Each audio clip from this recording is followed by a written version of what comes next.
Hello, everyone, and welcome to the second episode of our CSGO podcast, 808s and Beefake. I'm Jack, and Yeah, it's me, Tom, again.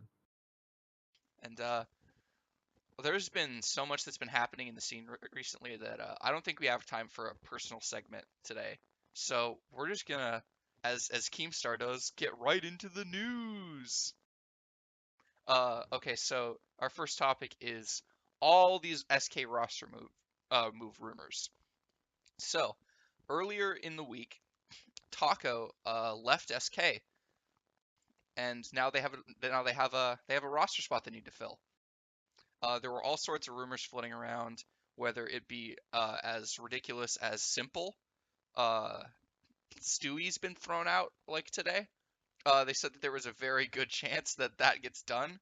And then I also like a few hours before the podcast went live, we saw that KNG was also rumored to be in like a target for SK, which is just bananas. I'm hoping that's a meme. I'm hoping it's not for real. Like that's there is no god in esports if KNG gets another chance to play a major. Yeah, like that dude should not be allowed in the scene anymore after all the shit he's done. Like he's just fucked over so many people. He tried to like physically harm someone at LAN. I mean, good on him. He actually like tried to pull up, but like, damn, shit's wild. I guess he backs up his talk, but that's about all he's got going for him. Yeah, like even like anyways, let's get to like the more I guess reasonable, even though like these rumors are also crazy. Like simple the SK was teased earlier in the week, but I guess the problem was one of the buyouts were kind of high.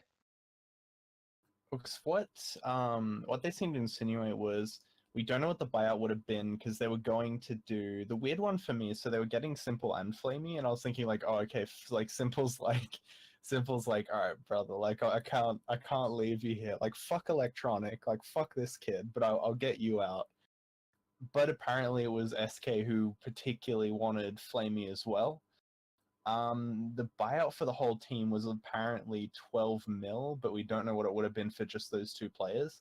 But it was insinuated, or at least I can't remember, I think it was DK reported it, that Immortals, the team that they're all gonna go to eventually, apparently, that's like the worst kept secret in the scene, had the money and they're good to do it, and something else stopped it. And then from other random sources, it's made it seem that the CEO of Navi has gone to Simple and convinced him to stay, which is one of the greatest backroom moves ever in CS:GO. Like I don't think that Navi team deserves simple for starters. Like the only reason like like you pointed out, the only reason that they managed to keep him out was like this hometown like emotional ties that he has to Navi. Yeah, I think it was there had to be because there's something he's insinuated before. Like he said stuff where he's like he would never. This was when like times were not so bad, but he would say like he was never gonna leave Navi. This is a team he always wants to play for. This was before like it turned into the mess where he was just like hard carrying them like a mad like mad. But he would say like I'm never gonna leave. I love this org, blah blah. So he has some kind of like emotional attachment, whether that be that's like the hometown thing, or he really likes the guys who run that org, or what. And I'm assuming the CEO just gave like this was probably the biggest moment of the CEO the CEO will have for a while, where he just somehow gave Simple a speech, convinced him to stay in this hellscape, like this horrible team. I mean, good on the CEO though. He's got the clutch gene. Like he pulled up in game 7, hit the game winner and managed to keep the only like one of the only good things about that organization still intact. Cuz it's that simple, that fucking team is trash. Yeah, I would say if this was like a coach or not the CEO, like you give this guy a pay rise. Like you would have to, like whatever bonus this guy wants, you give it to him because this team would have been so fucked if they lost Simple and most likely Flamey as well. Like it would have just been electronic, just electronic, just crying his fucking eyes out every time he had to go to LAN. Like, because I don't even know who the fuck they would have signed. Like this would have been bad. They would have ended up getting like whoever they could fucking prize away from Vega Squadron. Yeah, like the options for Navi at that point would be terrible. And like I think you said it before, but um like Electronic would just go from Flipside Hell to new Navi Hell. Yeah, I don't with think like that's some slightly more talent. yeah, still not the best situation for him to be in. But like let's look at the SK side of things for missing out on them. Like obviously Bolts and Taco, I don't think they were fitting well in this SK lineup, particularly Bolts. And like Taco was slumping really hard. Mm. But like they also like if you put in Simple and Flamey, their roles get really out of whack. And I don't think they really have a true support player in that lineup, if that theoretical lineup at least. Yeah, it's really weird. I because it seems like that when they first made that move in 20 was in early to mid 2017 when they got Phelps. That No, it was early 2017 might because yeah, I they couldn't think play the so. major with him, but he played like all the tournaments after. That's true, yeah. Because because that was it seems weird because in that case they went to a team where there was only one real role play and they picked up another star and then they didn't like that and they're like it's not working and we don't know how much of that was out of the server stuff and in the server or whatever, but they're saying that wasn't working. And then part of me says it was the roles because they just went and grabbed Bolt, who is not a particularly exceptional player. He's just a very reasonable role player who does his job. So, but then they just flip flop back by getting rid of both of their direct role guys and bringing in two guys who are pretty much star players. And I don't know who becomes your sort of more supportive player. Because like I don't like this idea of people like there's no such thing as support players anymore because there definitely is. Or like Astralis would kick ZipX and sign config, or fucking the French would just like kick MBK and body and sign whoever the best players are. Like it doesn't, it's not as black and white as just role guy. But yeah, I don't know who's gonna set up the guys, which is something that they've really benefited from. Like a big part of why Coldzera is so good is because he would always have someone with him who would be teeing him up to use his talents. Yeah, I wouldn't like the rules. And again, even with this, with the next rumor with Stewie 2K, I mean, like it's better just because like they'll probably still keep bolts Mm. and they'll just like slot Stewie in. But like I really don't see how Stewie fits in because they have Fur as a really aggressive playmaker, and I think that if you have too much aggression, then you're gonna be end up costing your team a lot. And I think that's what you'll have if you have Fur and Stewie being incredibly aggressive all over the map. Not to mention Stewie's not been particularly anything special for a while. Like he's just been okay. Like he's been in a pretty decent slump for not like slump, but he's just kind of gone down to that like average pro for like a top team right now. Like if for like a top whatever they are 6-5 team right now, like he's just pretty okay. And I Yeah. guess you know he's got the talent, so you can sort of resuscitate that. But yeah, I don't know like the because yeah again it seems like the problem was Phelps and Fur were too similar, so grabbing like I think Stewie might be a bit is more versatile than Fur, but he is gonna like he sort of thrives doing a kind of similar play style. So I don't know where you put him. Like when you look at playstyles, even like like in terms of putting someone into a more supportive role, like Coldzera is the one who makes the most sense from how he plays, but you can't do that with the guy who's like You can't one of the sacrifice that best talent players. You level. can't do that. Like you just please like because Fallen would be doing his best, but then I don't think you can truly do that with an alt player Yeah, and because I it's don't just too important. yeah, and you can't like make Stewie full-time op. I don't know. I don't know if that would work out. Like we like it's Nah, true I that don't think so. I think Stewie's probably a better opper than fucking like Skadoodle in that team. Yeah. But I wouldn't want him full-time on the op because it's like the same thing that like you always have misgivings about the op with Simple, but to an even worse degree because Yeah. Stewie's probably gonna make try to make more plays with the op and he's not as good of an opper as Simple, flat out. Yeah, yeah. Simple, like some players like Simple and Device are an anomaly. Like guys who, there's a lot of guys who you can AWP as well as rifle, because if you're really good at rifling, it just means you have good hand-eye coordination. So naturally, you're going to be able to put a different crosshair onto people.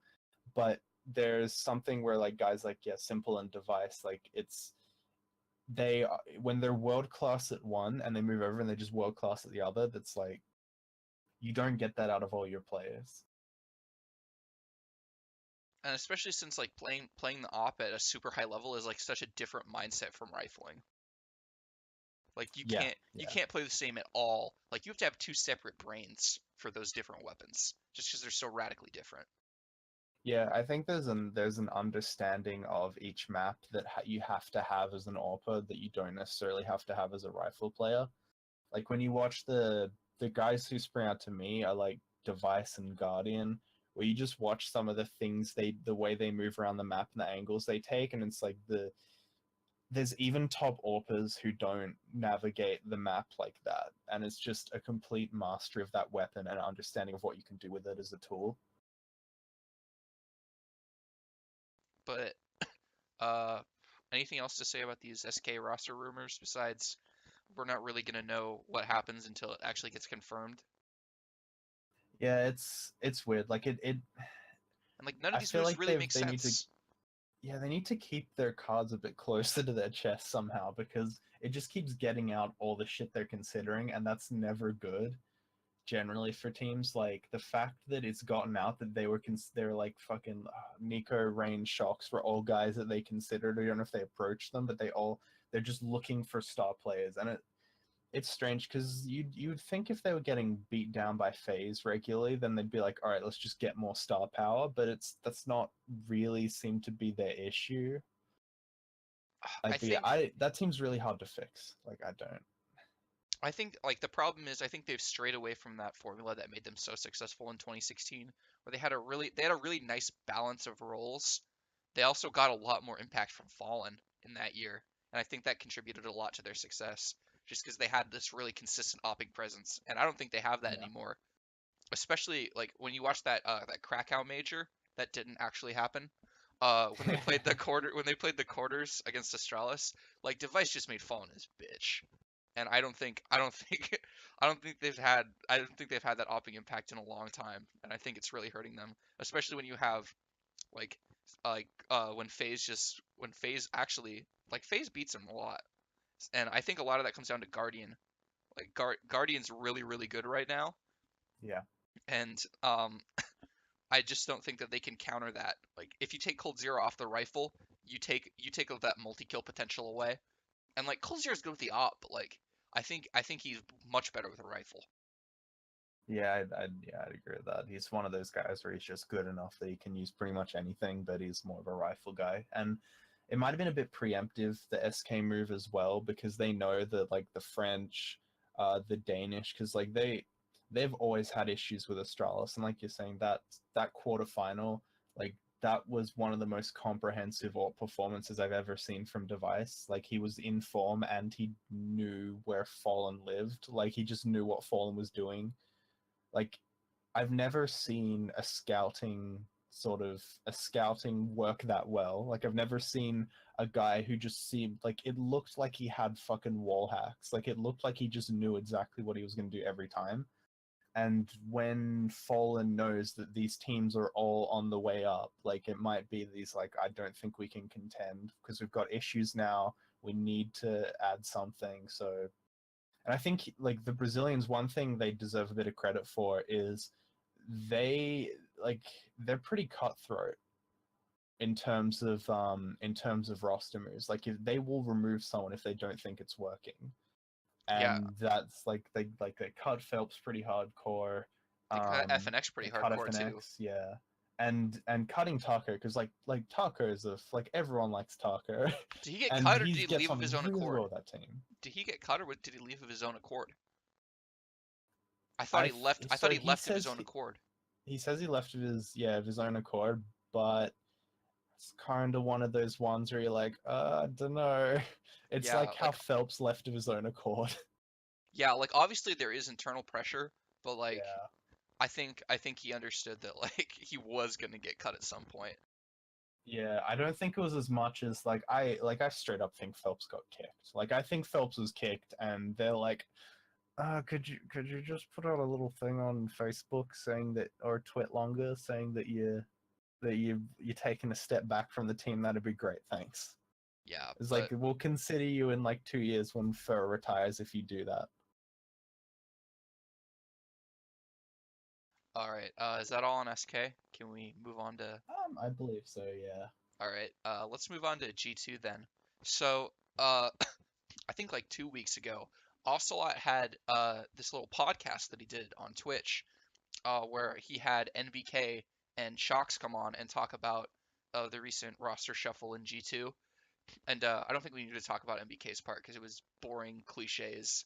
Like we talked about this before, but it was like we kind of expected this from NBK because that's how he is on Twitter. But Yeah. shox came in and saved the day by being speaking that real shit. Yeah. It was kind of funny because like the Scarfy boy was doing his best with MBK, but like MBK is, because he's been doing this for so long. He is the master of PR speak. Like he is a wet dream for any PR guy because he will never say anything bad. He will never leak anything. He's just so good at talking. He can talk for 10 minutes and tell you nothing and you feel like it was an interview. But yeah, shox was straight fire in his. Yeah, so let's talk about what he wanted for a Mm. roster. This was interesting. So Yeah. he wanted himself, of course, Kenny and Body. He wanted them to either leave G2. No, he wanted to kick. I think he wanted to stay in G2, but he wanted to kick Apex and MBK, and then bring Smiths back as a player, and then bring Existence back from the LDLC hell that he's in. Yes. Yeah, And I love this move, honestly. I mean, like it seems to me that like shox and Apex just don't get along, and I think that this relationship isn't going to work out. But Mm. it's kind of a shame because I think that if they kick NBK and then bring in Existence, like that's like the perfect role roster. Like you finally have the perfect roles for everyone. Like you have the star IGL, you have the superstar players, you have the entry guy, and you have the support guy. Yeah, I think with Apex it was something to be said for, like, I love Apex as a player and as a dude. I think he's a bit of a wild card. Like he's a really, like he the way he plays, like, as in terms of he's like a complete soldier for the in-game leader, does not seem to reflect his personality at all. Like he's a strange dude, and he seems like the kind of guy where, as a on a personal level, you either love him or you hate him, because he would, if you didn't like him, he would be extremely grating, but if you do like him, then he'd be like really funny to be around. And I think especially in the server, like, shox is like, he's an emotional player, but he's not particularly outwardly emotional for a lot of the game. And when something goes good for him in particular, or G2, he's very zoned in. Like he'll give you that fist bump, but he's not gonna be very outwardly celebratory until like you pretty much win the LAN. Whereas like Apex is just a fountain of emotion no matter what is happening the entire game. And I can understand how he might not like that. Also, again, like, it's the French scene, so we don't know what way the politics are going at all. So I get why he removed him, but if we have a dream team on paper, Apex is definitely in it. Yeah, and I think again, this is just like the ultimate wasted opportunity in France, just because of the way politics work out. Mm, Could have just had this if they made the move, but it's just people didn't because apparently Kenny was down to make the move, but Body yeah. wasn't. And like I don't think you can blame him for that. Like No, yeah, there were you these people can't. just blaming him like wholesale for this whole debacle, but I don't think that's fair. Because it's a big risk. Like, you're Yeah. bringing back a guy who hasn't played for a year, and you're bringing in a guy who has like I rate existence incredibly highly, and I think he's ready to come back. Like I think he showed at the LAN we're going to talk about later that he can still frag against like really decent teams, and I think he showed that in LDLC. Like he was like in LDLC he was great. He had no talent around him, and he, as an individual and in-game leader, took them really far. As well as will get into in a bit, like existence, I think is a good fit for that team especially, but I understand why Body went that way, as well as like this is another reason why shox maybe should have like had Apex on his side is like you're going up against MBK in terms of roster moves and politics is not it's not something that's really easy to do. Like Especially since he's been the de facto kingmaker in France. Like all the winning teams in France have had a BK on them. yeah, it's very hard to kick MBK because you're going to like you think you're gonna kick him, and then it turns out you're fucking Caesar, and all of a sudden there's like Body and Apex are just like knifing the shit out of you. Like there's It too, it's buddy. yeah, exactly. It's that guy's hard to kick, and I mean like God bless him. Like I've never seen a guy who, and again going into how he's been doing this for so long, and he's a really rational, composed guy. Like it's you can't outpolitic MBK. He's too good at this. Like Yeah, he's it's kind of I respect shox for trying, but you can't really do that. the French Machiavelli. Yeah, and it's also I respect how shox has his own way of playing, like his philosophy that he believes in, and he even said in his interview with Carlos or Ocelot, where he said like that he doesn't understand MBK as a player, and to some degree it seems like as an individual, like because he's just doesn't he thinks like he's said a million times like he thinks MBK is like a robot, like he doesn't understand how this guy plays and acts with no emotion, and like it's honestly pretty big that they played together. Like I'm kind of surprised that they played together in a team still, but asking him to go into MBK's system, I think, is a step too far. And honestly, so many players would take the easy route, which is like, yeah, let's just do it. I want to stay in the top team. So I kind of respect that shox was like, nah, man, I'm done. Like My he way or the wasn't really highway. kicked. He was just like, no, I'm not. I can't do this. I'm gonna go figure something out, make my own team. Yeah, and I Like hope after his this. roster move didn't work out. Yeah, and I hope this pays off for shox, and that maybe he Yeah. convinces Kenny to leave. Maybe, I please, mean, for the love of I God.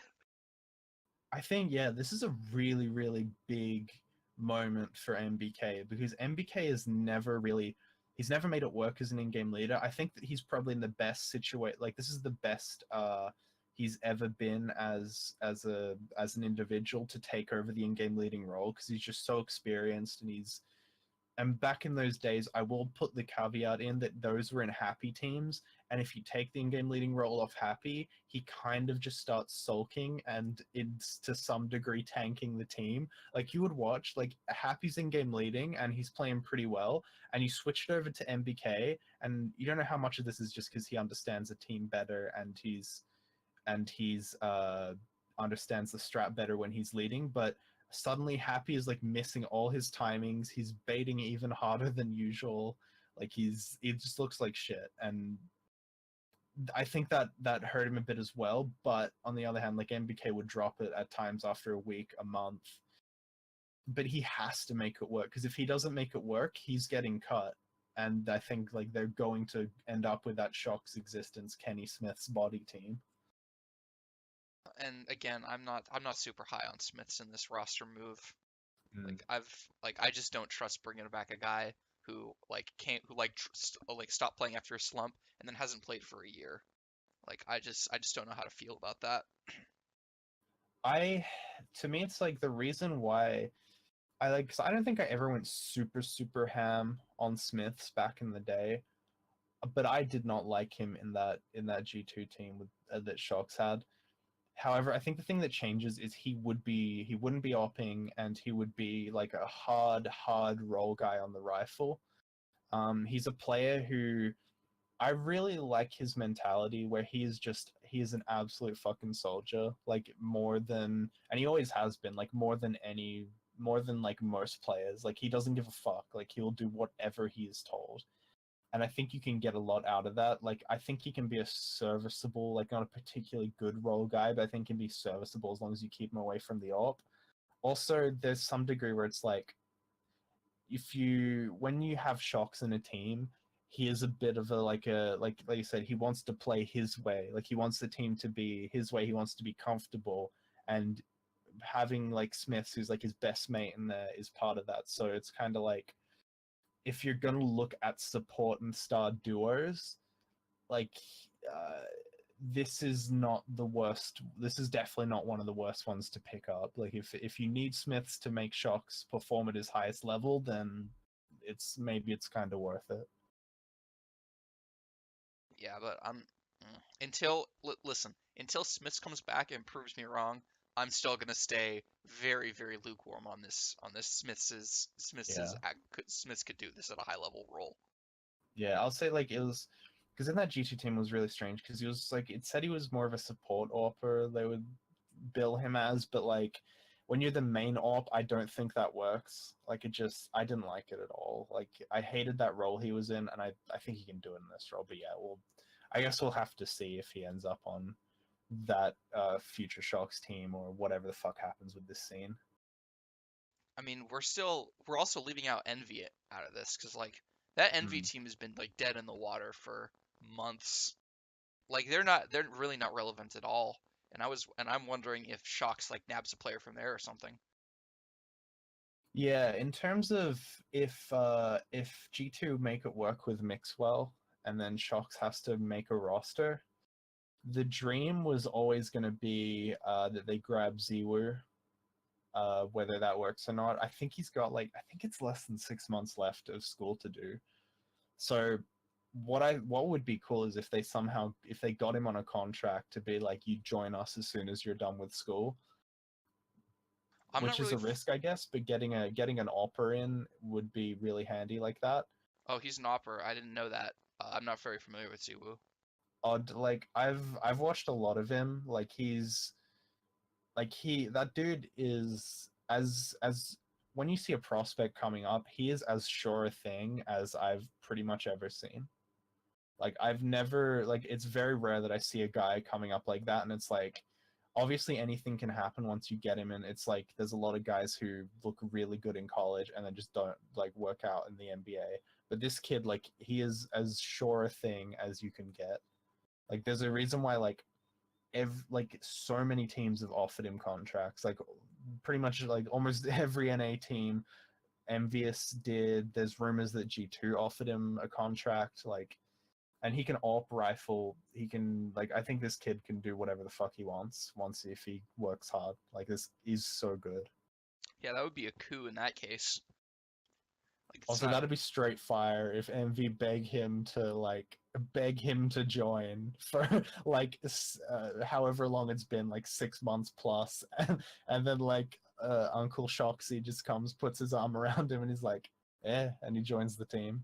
Like that'd be pretty great. That's also like the biggest like shox just doing the biggest fuck you to Happy. I'm so here for that. Yeah, and it's hard to say like how much Ziwu would think this, but like going to Envious would be like I don't want to see him go to Envious because I don't know how his development's gonna go if he gets stuck in a Happy system where it's like you will never be the number one star in a Happy team. It's and Happy is compromised. Like I think he's gotten a lot better at it, but like Happy seems to believe that his teams have to run through him, and I don't think that's good for a player like that. I don't think he's going to be tailored to like he would be if he was under existence. Like as much as players like MBK or some of the other French guys aren't fans of existence now, like he fucking brought them up. Like he taught them how to play CS. Like he molded them into what they are now. There's just no respect. Yeah, this is why he's got to come back and show them. Show them who daddy is. The other thing I'd say about existence in terms of just quickly is so a lot of people when they saw that thing where they're like so shox doesn't want to play in a tactical system, but he wants to play with existence, a tactical leader. Like, what the fuck? Like, I think that's coming from people who either weren't around when existence was a good player, especially didn't watch Kenny S in Titan, or just like they see it as a loose team or a tactical team and nothing in between. Because the reason I think that existence would be fucking perfect, and the reason why I've really wanted to see this shox and Kenny core for a while is even both those star players have said in interviews that the thing that's so good about existence and his system is that the way he runs it is he gets these star players and he gets his role guys and he makes sure that everything goes through these star players. Like I've been saying for ages that Titan team, that is as much existence as it was Kenny. Yeah, because he Like really maximized he yeah, maximized Kenny. Kenny couldn't have done that without him, as brilliant and fantastic as he was. Yeah, because I'll do a different example that's a lot lesser, but like Days always mentioned he was really good at setting up Skadoodle, and that was when Mm, Skadoodle was at his peak. And obviously Kenny can get his own frags, but once you yeah. add that setup to a player, you make them so much more powerful. Because it's part of why he never got back to that level quite, or like at least only fleetingly did. Because when he went to Envious, Happy didn't set him up. Like when they won that fucking major, they would play like say Inferno, and then Kenny would be sitting archers like every fucking round. It's like you weren't moving him, you weren't supporting him. It was only because he's fantastic that he could still make it work and be like one of your best players in that role. It's whereas the way that shox wants to play is he believes that it's kind of it's kind of beautiful the way he thinks about CS, where he wants it to be this game where he expresses himself. He reminds me of a lot of those like Spanish footballers who are really good, where they think of it as like the game is their canvas and they want to go express themselves. And I think you need you can put him into a tactical system of existences because that's what existence wants. Is he wants to send his star players somewhere on the map and they can express themselves, and he will use himself, his supports, his strats to facilitate them being able to kind of do their own thing. So it's not a loose system, but it's sort of somewhere in between what shox wants and what well, kind of it is what shox wants, except existence is going to understand how to facilitate what shox wants in ways that pretty much no other players are going to be as good at. And that's what I complain a lot about coaches in real sports, for instance. They're just so dead set on their system. They run Mm. one thing and all your players have to conform to that. But in reality, it's kind of a give and take. Obviously your players have to fit into how the team works, but at the same time, you kind of have to design the team around their skill sets. And Existence is really just incredible at doing that. Yeah, and I think one of the things that reason why he crashed out of the scene as well is that back then he's insane. Like his work ethic is incredible. I think the quote from shox in that interview was something like he said like this guy's his brain is on fire, like he's constantly working. And like shox would tell this story where he would play like practice with existence. He would go out, I don't know, like write a poem, like fucking eat some cheese, like go for a walk down by the river or something, like fuck knows, and come back like 6 hours later and existence is still like working and still like practicing strat like nades and strats and all that shit. And he's like what the fuck? This is insane. And the problem back then is you don't have a coach, you don't have an analyst. So when you're doing that amount of work to on each facet of the game, as MBK said in a couple interviews, like they would end up with their map pool wouldn't be big enough. However, now when you're a top team and you end up with the standards of a top team, you're going to have a really good coach. You're going to have a really good analyst. Your whole team's going to be working harder because in terms of watching demos and that sort of shit. So with the tools you have now in a top team, I think Existence would do a lot better than with the tools he had back then, where it was pretty much just him and him begging his players to work as hard as well, which apparently got him very mixed results depending on the land, depending on the player. All right. Let's shift over to some lands that happened. Obviously these lands aren't very, they're not very, I'd say, prestigious. Like they're kind of like I'd never heard of the one of these other lands we're gonna talk about, V4 Future Sports Festival. But like I've heard of WESG before, and Yeah. like obviously like it was huge in 1.6, but it's not really the case anymore. Yeah, WESG is kind of, I don't know, it's kind of a jerk now.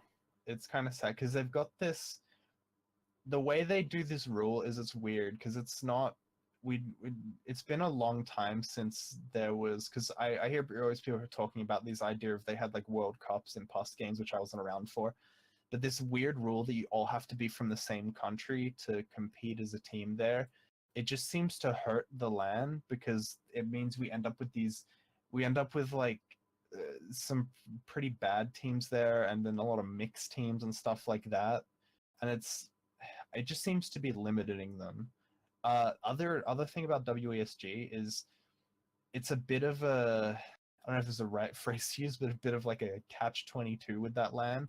Because if you're, say, you're SK coming into this or Cloud9, it's like you have to win this LAN or get knocked out by a tier 1 team.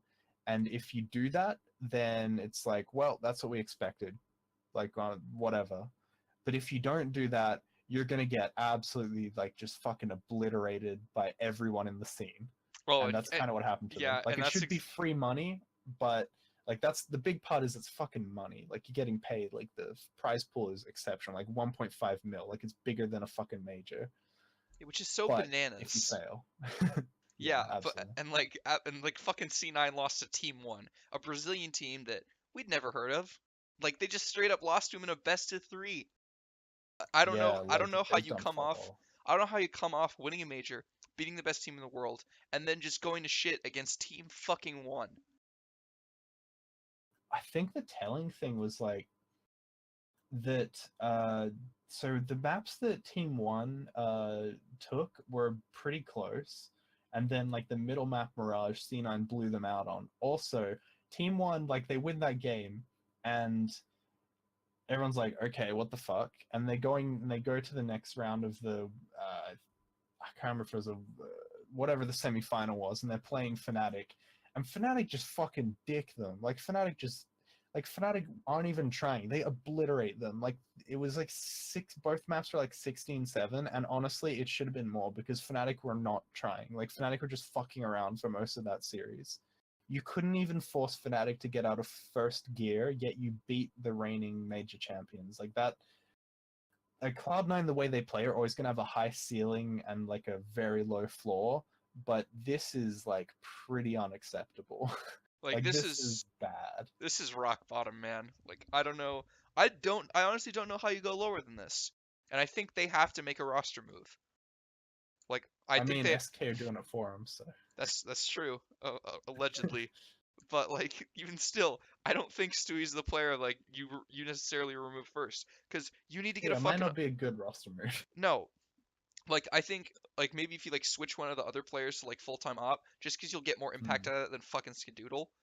And like operas in NA, there's not really many of them, especially not ones that like are more suited to C9 style.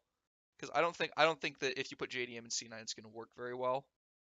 Because Yeah, I think you have to I think you have to build a lot of your game around JDM.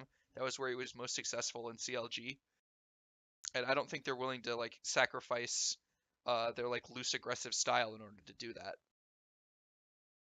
yeah, I'd agree. And I think as a player, JDM has to do.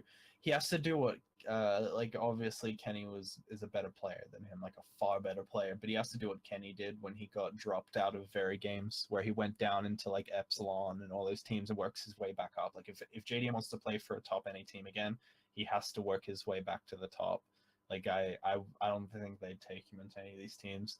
Like I think for Cloud9, the obvious pickup would be Nifty because and like let's be real, like even Tarek has to understand he can't in-game lead to the standard that you need to be consistent.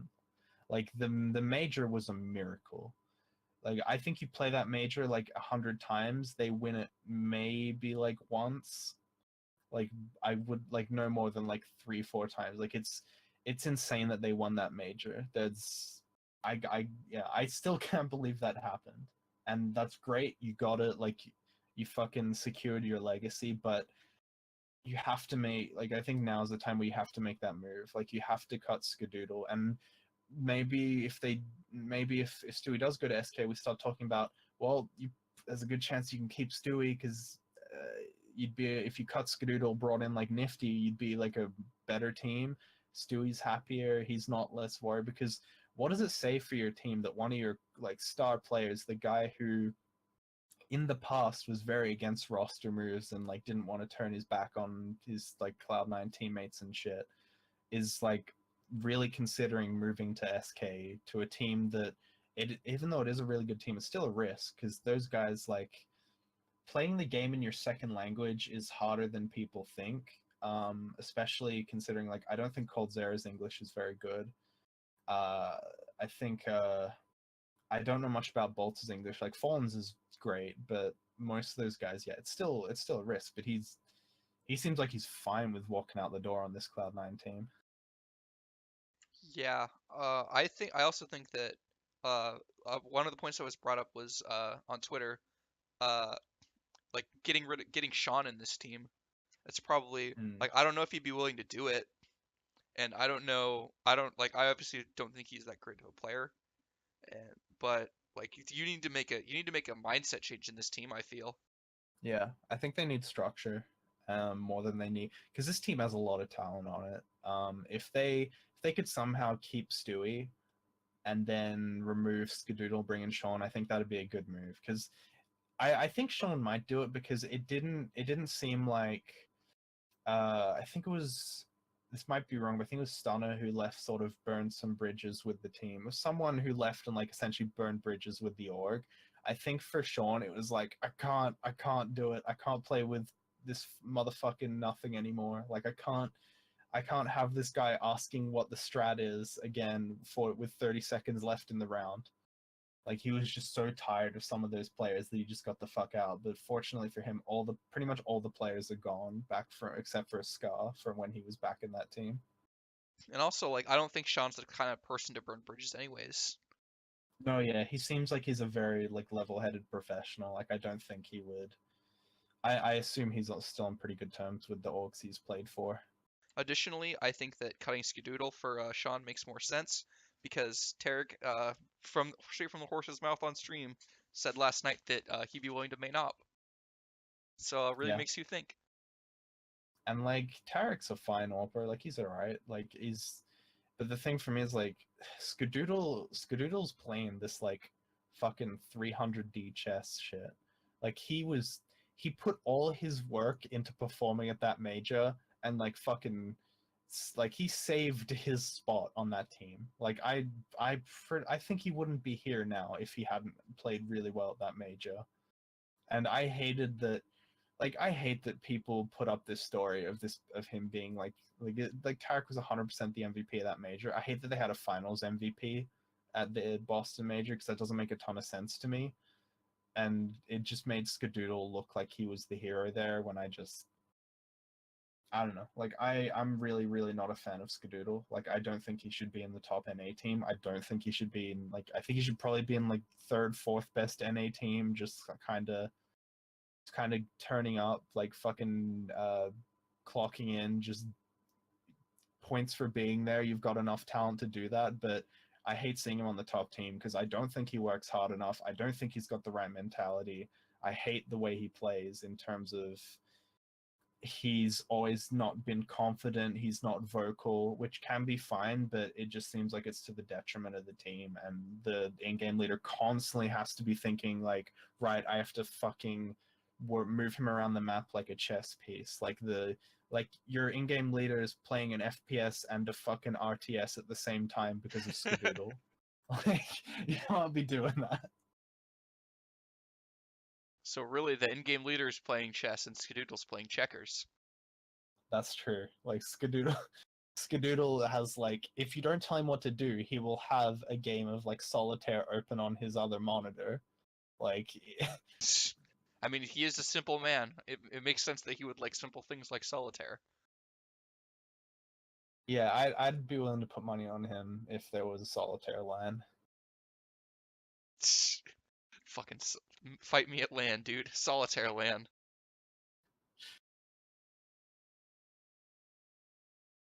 Are we done talking about WESG then? Because like I don't. Aside from SK bombing out, like there's not really much that went on. I think this was sort of the beginning of the end for, because yeah, for SK this was like the big show because like even Cold Zero and Fallen were pretty okay at this LAN. Um, Taco, I don't know how if he knew that if he was definitely still moving or what, but he was horrendous at this LAN. Like he was really bad. Um, I I don't know, man. Like because it wasn't they only really lost 2 games, like, and but it was to like Big and Team Russia, which is just like a fucking mix that they had one of their players pull out last minute and we're just like, fuck, let's just get a team together. So that, yeah, you absolutely can't be losing if you're SK to those teams. I guess the only other thing about WESG is it was one of the tournaments that saved Golden's career, or saved his spot on Fnatic, which is hilarious because the thing I think I said last week or last episode that I hope Golden better have done something fucked if they're kicking him from the team. However, if they're keeping him in the team, like, and he's tweeted that I stay or thing and there doesn't seem to be happening, it seems like it was probably a pretty stupid reason to kick him if they've just like completely turned heel on that shit. Because it and part of me saying it has to be just that they won, but part of me saying that like the community backlash to that move was just so harsh that they're like, maybe not, which is worrying for players as experienced as that core. Yeah, like I think you should know what's best, not the public that's staring outside, that's outside looking in on your team, saying why would you make this move? We don't know. Like I don't know, man. this, He's not that fun to hang out with. he Because doesn't listen, he doesn't even dip, dude. Like like Crims has got to that's have true. someone. Crims has got to have someone he can split a can of Copenhagen with. This this little bitch is trying to halt my gum cancer. I can't do this. Like, I mean, like, yeah, it seems well to me. Like, Golden is a really solid player to have. Like, serviceable fragger, really good tactician, and also he makes you look like you're about 6 foot tall whenever you're together at LAN. So, like, cause they're like JW Flusher, they're not tall guys, but they look about 6'4" when they stand next to Golden. So It's a confidence boost. absolutely. It's how you Like pull. when you set up your Tinder profile, you can just list 6'4" and just have like have a picture of you hanging out with Golden. Yeah, but the problem is Golden is like 10 times more handsome than Flusha and JW. So like That's true. you're He's just got like that charming. yeah, maybe just like put a paper bag over his face when you've at least got the height and you don't know your other options. Yeah, he's got some pretty good jawline. Shout outs Golden. Also, the thing I thought was really funny about that move is everyone in that scenario except for Golden just got absolutely just beat the fuck up for 2 weeks by the community. Like Exist in particular, but Fnatic in general. Everyone was just fucking mad talking shit on all of those guys for 2 weeks, and then they're like, maybe we won't do that then. So it's just all for nothing. They just got smashed by the community. I mean, there is a good result that came out of this. It's that we don't have to talk about Exist in a top team anymore. Yeah, also, great result that came out of it. We don't have to talk about Space Soldiers, linking back into last episode, the Nuts in Pugs, online as fuck segment. We don't have to talk about Space Soldiers because I think this was Space Soldiers at their level, because everyone's like, oh, they made the final, but They they didn't play didn't anyone. beat anyone. Like, they beat a bunch of like teams that they should absolutely be beating, Didn't they be like and fucking then Hellraisers or some shit? I don't even think they beat Hellraisers, because Ugh. I would give them credit for beating Hellraisers. Like, oh shit. Let's see who they beat. They beat Godsent, and Team Russia in the playoff, and they had Team One, Order, and Bravado in their group. So they beat no one. Like this is their level, and I'll give them credit. Like, you took a map off Fnatic in the final, you nearly win map 3, but it's kind of a double-edged sword because they did nearly win the final. However, they choked map 3 so hard. That Like, was so funny to they had a watch. really big lead and they threw that away. Like, that to me, it's kind of like at some point it's worse than just losing because this is like, oh, so you are online as fuck in another dimension, which is you choke on land. Sick. So I think it's safe to say that the jury's still out on Space Soldiers. Yeah, We don't know if they we they don't know if the remain. LAN is a nerf or if online's a buff. Yeah, I think yeah they still remain with the tag online as fuck. All right, let's jump over to the LAN that I didn't know existed. V4 Future Sports Festival. Never heard of this LAN before. And what the fuck, FaZe? Yeah, that that was like I yeah when we added it to the doc, that's the podcast doc. That's literally what it says. It's V4 Future Sports Festival, aka What the Fuck Face.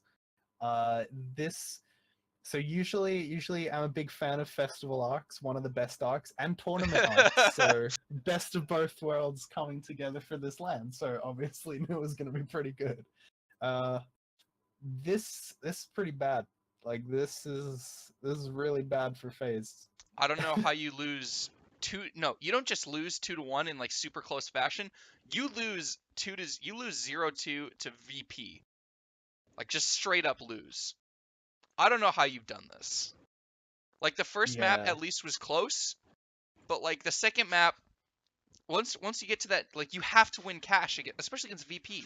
Like you're pretty good. You're skilled enough on cash, just outskill the fuck out of VP, and you can't do it. And then if you yeah, go, and then obviously like nuke isn't their strongest map, so like VP's, I guess VP has a map advantage there, but like even still, it's VP, and you have yeah, Nico and you have Guardian, and you should just be able to fuck their brains out, and you can't do it.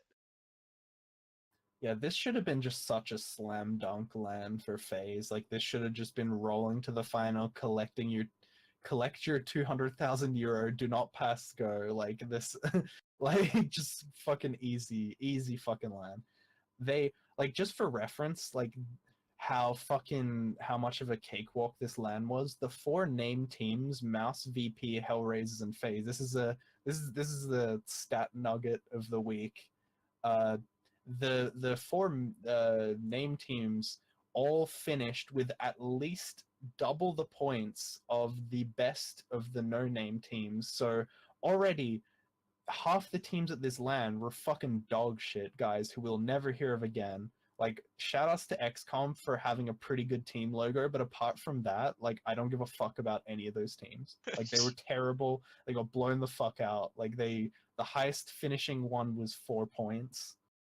Like, this, and then yeah, you're going to the because you go straight to the semifinals with this one for FaZe, and it's like, okay, so we can draw Mouse Sports, VP, or Hellraisers.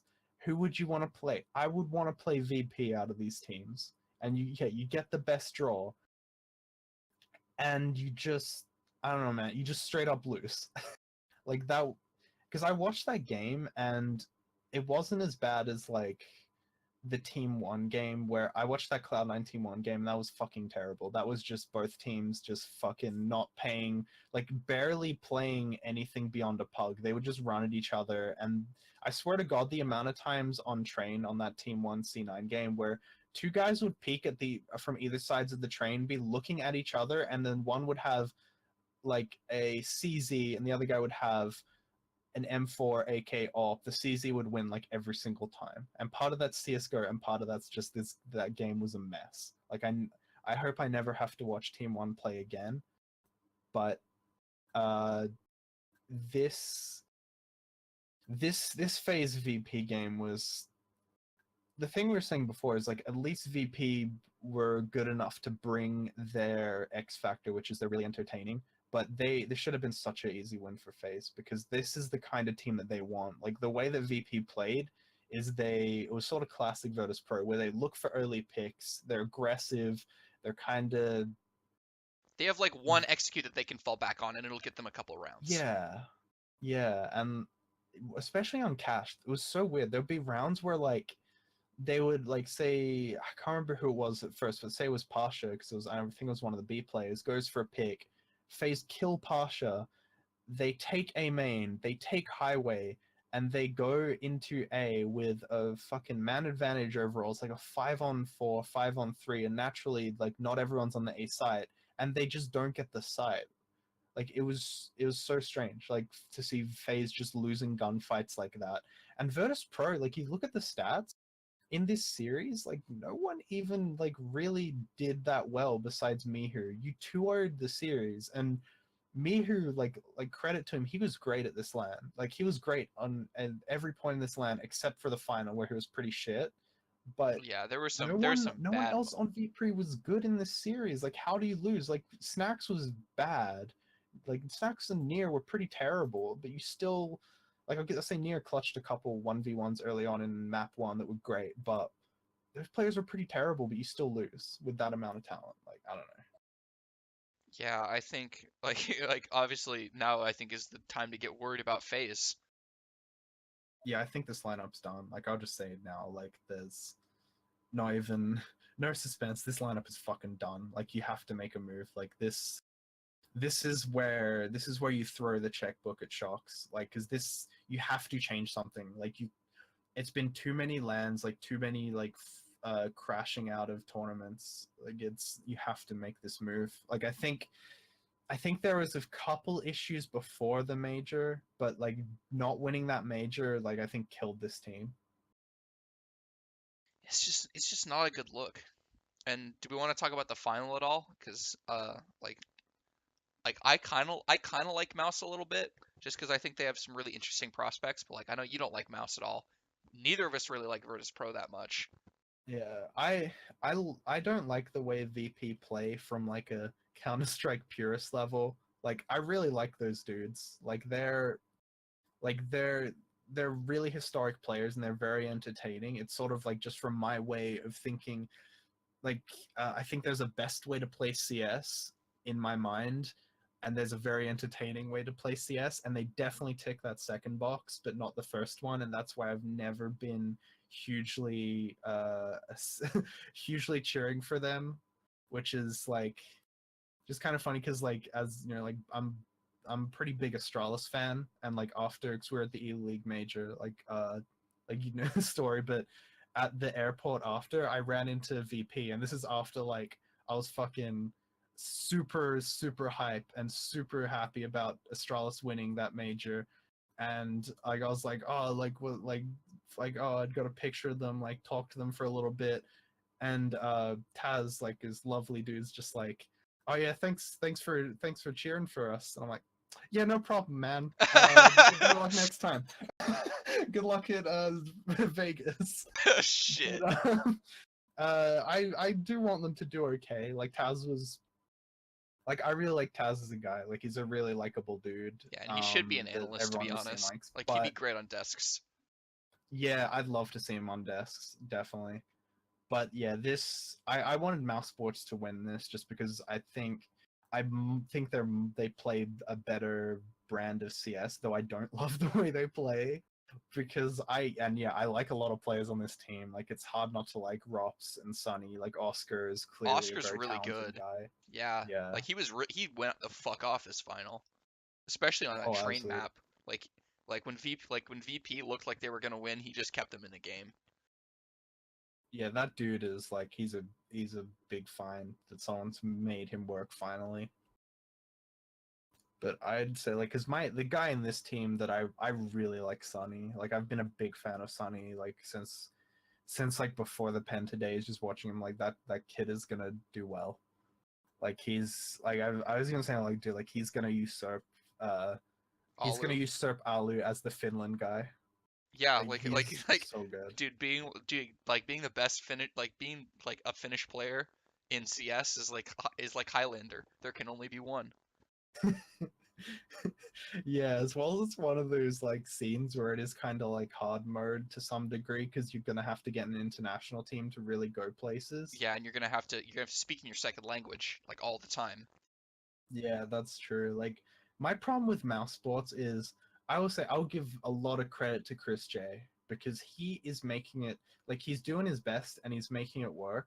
And he's honestly found like he's found ways to be fairly useful. Like not so much in this final, but whenever he's on He was pretty Mirage, good on that train map, he man. he's he's quite good. That's true too. But in general, like he's making himself work as an individual. Like actually, he was great on train. But and he's as an in-game leader, like I'll say he's doing his best, but I don't think he's an in-game leader. Like I think mouse I sports agree. equals exactly the sum of their parts or maybe a bit less. And I believe in teams being more than the sum of their parts, and I don't think that's what this team is. Yeah, Like that's the thing I don't love about them. I think Mouse is a really interesting team because like I think they have a pretty decent role player in Sticko, and then they have this weird mix of like really young talent in Sunny and Rops, and then this like really old talent in Oscar.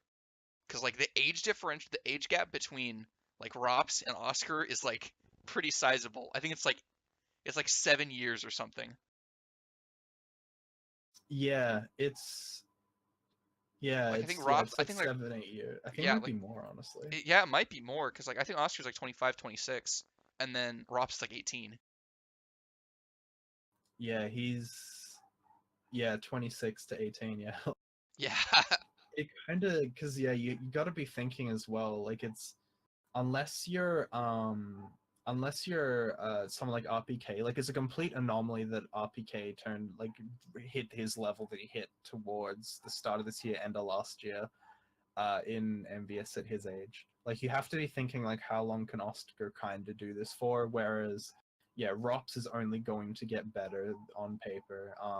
Like Sunny is 23, but this is sort of like I think he's on the way up because this is the first time he's got a real chance to play in a good team. Like he was kind of just carrying whatever teams he could get on or being a big part of whatever teams he could get on in the past. Like that Penta team was nothing special, but he was sort of He the was a one of the standout. shining lights of that team. Yeah. Yeah, yeah. This is just what it is to be a pro in some of these countries where it's not where they're not super. There's not really a big top. There's not like enough players to get into the top scene where you have to kind of grind your way up into an international team, which is way more doable now than in the past. But Yeah, that's why yeah, we it have takes a little players. longer. That's why we have like players like Guardian and Nico coming from these like weird little like niche Eastern Bloc countries. Yeah, I mean, we are slowly getting there with some of them because like we have like Czech player and a Slovakian and this like Estonian, Netherlands, Finland. Like this team is completely five different nations, and we're getting to the point where it's like, yep, now we have two-star players from this country. Sick. All right. Let's talk about speaking of V4. Let's talk about Mihu a little bit, because like they finally just locked in and said, "Yep, you're not on a trial period. You're permanently signed." I was impressed with Mihu this tournament. Like Yeah, he was really good. I didn't think much of Mihu coming into this because he hadn't really proven anything in like that Kingwin team. But like that Kingwin team's like the second team from Poland. Like they're always pretty much gonna be dog shit. But like even then, like me, like at least when you watch like someone shit like Space Soldiers, like Xanatarius will go off and have like 35 kills. But like Yeah. Mihu kind of wasn't really doing that. Yeah, my thing with Mihu was like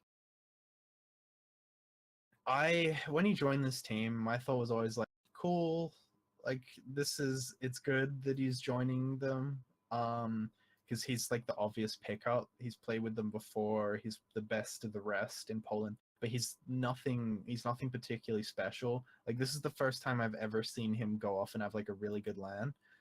With the caveat that he was pretty terrible in the final. Like when you look at the final, he was okay on the map they won, which was Cobblestone, which was kind He of made a always going to be their he made map. some costly mistakes on train too. Like I hate to bring up Yeah, the whole like I know you and I hate this narrative of oh he made a mistake, he made this one mistake and that means he's a choker. But like no, he made a really big mistake that I think cost them the game. Because like they were they had secured the bomb site. Uh, like they had secured the B bomb site. Snacks was doing a really good job delaying them. And they had a 2v2 on the B bomb site on the inner train, and like he missed some key shots that would have easily won them that round. Broken Mouse's economy and like gotten them over the hump in that game, and he just couldn't do it. Yeah, he looked out of his depth, which something he might grow out of because like it's his first. I don't want to say big final, but it's like it's his first final in a notable team versus a team that people have heard of. So it's going to be naturally there might be some nerves or that sort of thing. But on the other hand, I don't think he's going to play as well as he did at this LAN very much because he again it's a pretty limited pool of teams and Yeah, he was quite good. He was like very like quite good against FaZe, which is big credit to him. But other than that, he didn't put up big performances against a lot of other teams. You know, yeah, that's I don't know. It's kind of worrying because like I think this is probably the best scenario for him. Like I don't think we're gonna see him be this good again. But it's, I mean, it's another show that with the well, I'll say the other thing that's kind of good, kind of bad is you ended up with another player who's a confidence guy. So yeah. it's like he can be informed, he can be confident, or he can just lose his head and bomb the fuck out. Because yeah, like he was probably the main issue in that final for them, I'd say. Like like like Snacks used to be their consistently like stable player, but now he's not really that anymore. And so Yeah, they kind of just like their ceiling again is like they can win a tournament, right? It's like Nip, like their ceiling could be high enough to win a LAN, but the problem is like their floor is even lower than Nip's. Like their floor is like in the gutter, bombing out of EPL, which they did. yeah, yeah. VP's floor is so fucking low that it's like it's honestly depressing. Like it's not even like even as someone who's not like a super big fan of the way they play, it's not even fun to watch. Yeah. Like it's just sad. Like Like we used to talk about Tasha's just like putting these emo tweets out and shit. Like it's not fun to watch this team bomb, like because they bomb hard. yeah, it's like the VP plow and then there's the VP plowed. And Yeah, like and when they're bad, they get plowed. yeah. They go from the plow into like one of those little like fucking trikes that clowns ride, except the clown is just Pasha with just like fucking a really sad face paint. Like it's really grim when they go off the cliff. And again, I think that's one of my biggest problems with VP. Like they play this really like confidence-based style, and Mm. I don't think they're consistent enough to like they play this really aggressive confidence-based style, and I think you can only do that if you have players that are consistently going off. I don't think you should build a team that's really form-based unless you know their form's always going to be high. And with VP, you can never expect that. Yeah, because the way like I just like before I was saying it's not that black and white, but there is this thing where it's kind of like you're either a more tactical team or you're a more loose team, and VP are definitely like a loose team. But when we look at the other loose teams in the scene, it's like Mouse Sports and FaZe and Cloud9. And Cloud9 are in crisis right now, but the main ones are going to be yeah your Mouse Sports and your FaZe. And when we look at FaZe, like their ceiling, it's rarely going out in groups. It's usually they lose in a semi-final against like a pretty good team. Mouse Sports, same thing. It's like they lose in a quarter or semi to a pretty good team. Virtus Pro, like their ceiling isn't as high as theirs, and it's like their ceiling is going like 0-3 in a Swiss system, playing against like mediocre like to tier 3 teams. It's just too low to play this style. Like you can't have that much inconsistency in your results and still keep your team together, especially when you're very much leaning towards the low end of those results. And you Yeah. didn't even win this LAN. Like Yeah. you didn't even win it.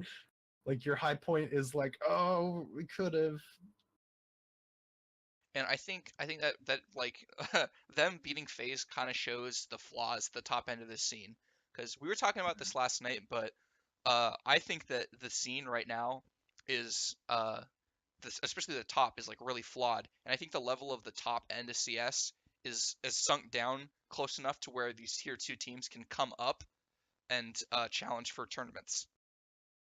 Yeah, I think that like if you're looking at like the top 10, the 1 to 5 is it's a mixture of teams having crises and teams rebuilding, because someone like Astralis or the French, like I think it will it'll take a little while, especially for the French, but they will get back up there again.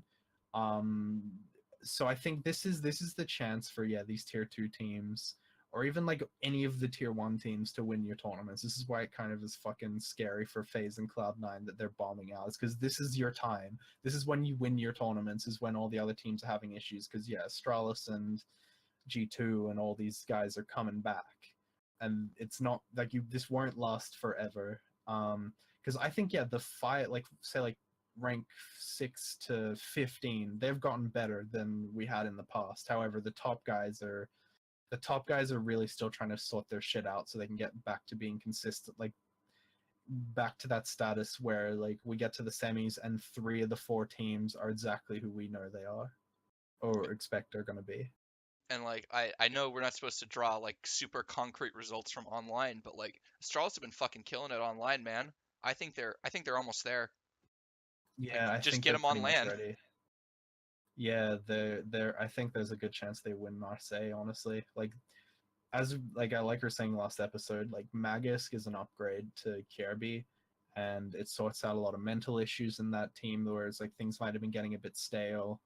Um, you're like Dupree getting back into form, and you're moving him back into a star role.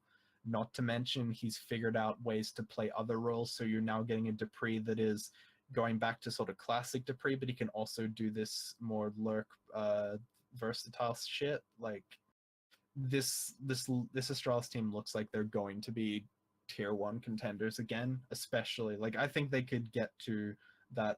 Like I don't know how long they'd stay there, but I think they could really be the first team who sort of reaches that level, get to that one spot whilst FaZe and SK are still scrambling. Yeah, and I hope that happens for those guys because I want them to win more tournaments.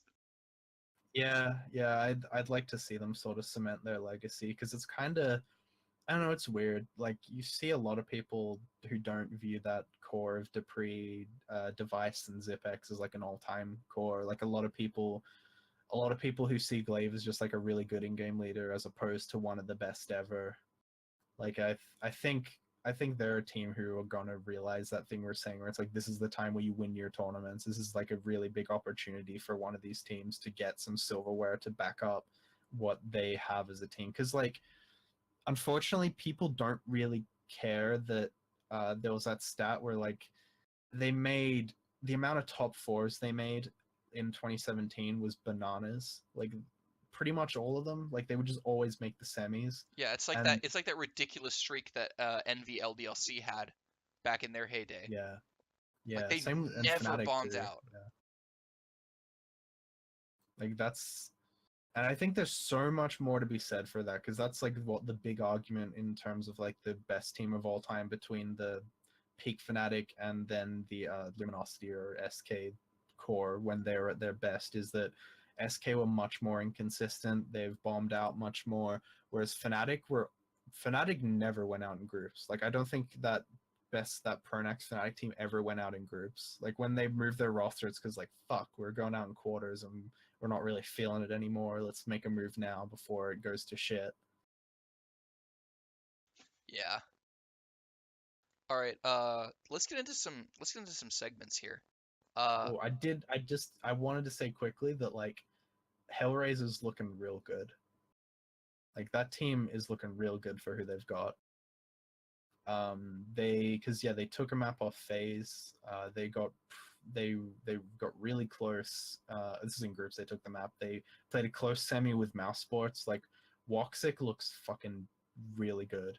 Um, and then you gotta, and then other than that, like you look at the pieces on that team, and like Angel is the best IGL in the CIS region, and also kind of the only IGL in the CIS region, because the rest of them are, or at least the only relevant one, because Blade is terrible individually, and Zeus is just fucking off. Like he's just off his mind, and has been for a while now.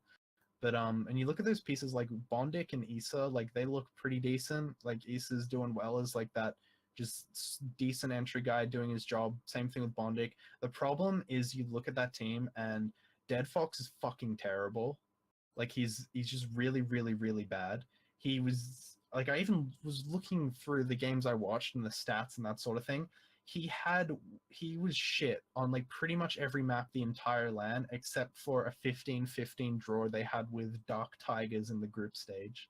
Like it was my favorite part was when was when they when they started playing on the stage because he's Hungarian. The home crowd was trying to get behind him, and there's like these moments where he was playing. So he was like he's kind of the second op guy now that WESG's in the team, and he was playing the CT side of Mirage on B, and there's like shades of that shades of that fucking Cold Zera on B with the AWP against Liquid, and the crowd's like getting hyped for them to peek him, and they're coming, and he fucking and they come around the corner, he fucking bangs the first one in the chest, the crowd goes wild, and then he just gets traded, and then they take the site. Just the Like ultimate letdown. yeah, they're trying to get up for him. Like they're trying to get it up for him so hard, and he just was, and he's just so shit. Like he seems like a reasonable guy in the interviews, but he's just not. He's just not very good at the game, is he? So it was kind of sad, kind of good for him to get some cheers, but yeah, no, this guy needs to go if you move this team forward, and they've kind of like tripped ass backwards into a pretty good lineup. Like Issa and Woxic was a really risky pickup, especially when you see some of those demos from Woxic, but Like, well, I've seen Woxic like it's in FPL streams before, but like I've never seen him like a team and shit. yeah, I don't know, I've seen some clips that were particularly naughty, you know, in Huh. one way or another, huh? But so it's a risky pickup, but Hopefully he doesn't get they've vaxxed. yeah, hopefully there's no setbacks for him, and I think they're one move away from honestly being like a really decent team. Like I think they could theoretically get to a similar level to Navi. Like I guess the simple factor is always going to hold down the second team in that sort of area, but man, I think they're just if you replace Dead Fox and you have Wox because you're op, you don't need an opper. Just get anyone who's serviceable, and this team gets a lot better. Yeah, but here's the problem. You see, I don't want Angel on Hellraisers anymore. I want Angel with Simple, and them getting That's better true. doesn't help that aim. So I want That's very Hellraisers to be true. as shit as possible. Because either that or someone poaches Woxic off this team. Because if you now add Woxic onto, because Guardian's gone, like I don't think Guardian's going back. Like he said, this is his last team, which I don't really believe. Like most of these players, I think they just keep. I think they'll keep going if like FaZe bombs soon or something. But like now you have a guy who can op really well, and you can put Simple back into what I think is his best role, which is rifle and second op. So if you get Woxic on the same team as Simple, like it's pretty fucking good firepower. All right. You want to jump into segments now? Yeah, that's good. All right. So our first segment, nuts and pugs. Let's talk about flip side. Yeah. This is the exact opposite of being nuts and pugs because they're 3-13 in a Mountain Dew League, which is not EPL. It's the one below EPL. The way I will lay it out for Flipside. So our dear friend Eric, been a big Flipside fan for God knows how long, and God knows why. Honestly, he's still talking about when World Edit and Simple were the double op team, and God bless him. Like I respect that kind of support. But the thing I'd say about Flipside is They're we've shit. been ragging a lot on team.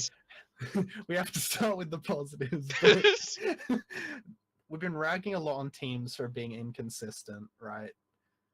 This Flipside team is incredibly consistent. Like they're not online because they're terrible on LAN. They're terrible online. They just look terrible. Like there's nothing redeemable. This is the team where after they bobbed out of the major, they're like, I can't remember who it was. One of their players tweeted or said something like, "Oh, can't wait to get the boys together, work hard, come back stronger." And then and then Seized like right after like tweets something like, "Well, it was fun playing with this team. Time to get back to the grindstone, figure it out. Like, let's see what's going on." Like immediately is trying to get the fuck out. So they're like, if you're so shit that even Seized is like, all right, please, this is the worst. Like, because he got loaned to them from Navi when they made that electronic move. When Seized is trying to get the fuck out, the man mess that is Seized is trying to fucking choose you out of your, you're in trouble. Like, I like Blade. I don't think he can play in a good team because he's just so individually terrible. But if he went to coaching role, I'd be very happy with that. And the issue is he's a very rigid, strategic in-game leader. But I can't really blame him for this team because he, as an individual, he's not very good. But his team fucking sucks. And in the past, he has done a lot with Flipside with very, very little talent. But like he Yeah, back when they has had fucking no Shara. one. Like, Oh Jesus god, yeah. Christ. Shara is still, I think he's the worst pro ever. Yeah, like he brought literally nothing to that team. He was a dog shit player. He wasn't like he wasn't the in-game leader. Like there is no excuse for Shara to be on a flip side team. Because Shara has, doesn't he? I think he's played like two majors. I think he played like Yeah, Cologne because and Columbus. Flipside always somehow managed to like qualify for majors. Like that was the only thing that like made Flipside even relevant. Like they just like show like they wouldn't play any lands. They wouldn't play online because they were shit. So they were like, you know what? We'll just show up at the major qualifier and cheese our way in because no one's seen our demos. And that's what they did for years. And that's what they did for like a solid year and a half. Yeah, it's honestly so impressive. Like fucking people talk about the great coaches in history. Like they talk about like fucking the like Pep Guardiola, Mourinho, the fucking the I'm not familiar with the NFL, but the Patriots Belichick. when like they run, yeah, Bill Belichick. Blade is better than all of them because he got Shara to two majors. What Blade has done is more impressive than anything any of those guys have done. Like getting Shara to two majors. No, like that's one of the most incredible things I've ever seen in competitive sports, esports, whatever. really Shout getting outs Blade. really getting Shara to any land is impressive. I don't, yeah, like I don't want to, like, I don't even know where Shara is now. He's probably like in one of those like abandoned like Ukrainian buildings after like the fallout of Chernobyl, like those just abandoned cities. He's just like living there in his hazmat suit, just like He's rocking back foraging and forth in the around. corner. Shara's life is pretty much that Father John Misty video where it's things that would have been helpful to know before the revolution, where it's a claymation character wheeling a fucking shopping cart around these like dilapidated cities, picking up like random cell phones and carrying them along. Like that's how I see Char's life right now. I just checked on on fucking HLTV, and he's currently playing for an all Ukrainian lineup called Spray and Pray that features Shara, Treshik, and that's it. They don't have any other players. Like Oof, it's a yikes. they're currently missing. They just have two players. So Honestly, like you know when you don't like when you have these like brands in esports that like when you have these team names in esports that like are like really game like video game specific, but they aren't like established brands, like you know it's bad. yeah, I love these. I love the names we get every so often in esports for teams who aren't good enough to have, like, definitely aren't good enough to have an org, but they're still like having HLTV matches. So it's like there was some like French team where their name like translated to like Big Sausage or something, and there was like there's that what like Hentai Weeaboo Squad or something. Like God. these teams were playing fucking HLTV matches. Man, like we need to bring back cool org names though. Like bring back Frag Executors. That's a dope ass name. Or even like I like the ones that like I love very games just because that doesn't make any sense in English. No, I don't know if it's a translation or what, but very games like Very games. That's something that Borat would say. yeah, it's if if Kazakhstan esports scene took off, like that's what their org would be called. It'd be called Very Games. All right. And now to leave you guys, we'll have the always electric segment. Please watch the podcast. So former porn star Stormy Daniels goes on 60 Minutes and says she banged Trump once. Sensational. Nice. Absolutely electric. I, I don't understand why people think this matters. Like, I yeah, think she should have got more off of this. Like, I don't know, man. She's made a pretty good outing of this. Like, she's got a book deal in the works.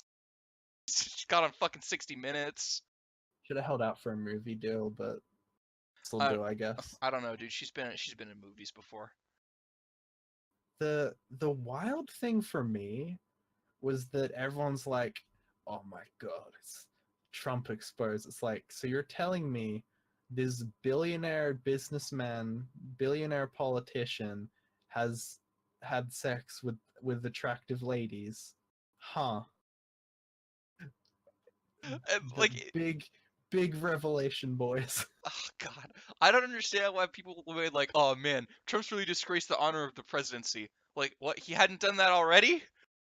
Like, there's so many stories of him just being like a sexual deviant, and you're like, now this is what really sets him over the top here. It's like, no, like the instant he was elected, he disgraced the office of the presidency. Like, stop making it like this big revelation. It's like I can't believe a president would do this kind of like enter Bill Clinton, Yeah, enter like George W. Bush. for fuck's Like sake. Like we've had it's so war unreal to criminals me as the amount of people presidents. who don't. Yeah, it's so not like it's so wild to me that like not that many people talk about the things that George W. Bush did. Like he's pretty like I will say like I think he's hands down a worse guy than Trump. Oh no, Like Trump. Trump's not good, Like but yeah, ICE are basically like the Gestapo now, but like George Bush fucking invaded like a country to to finish what his daddy started, and killed a for million people. personal yeah, for personal gain, he invaded a country. You can't do that. I Like guess you can. Like fuck it.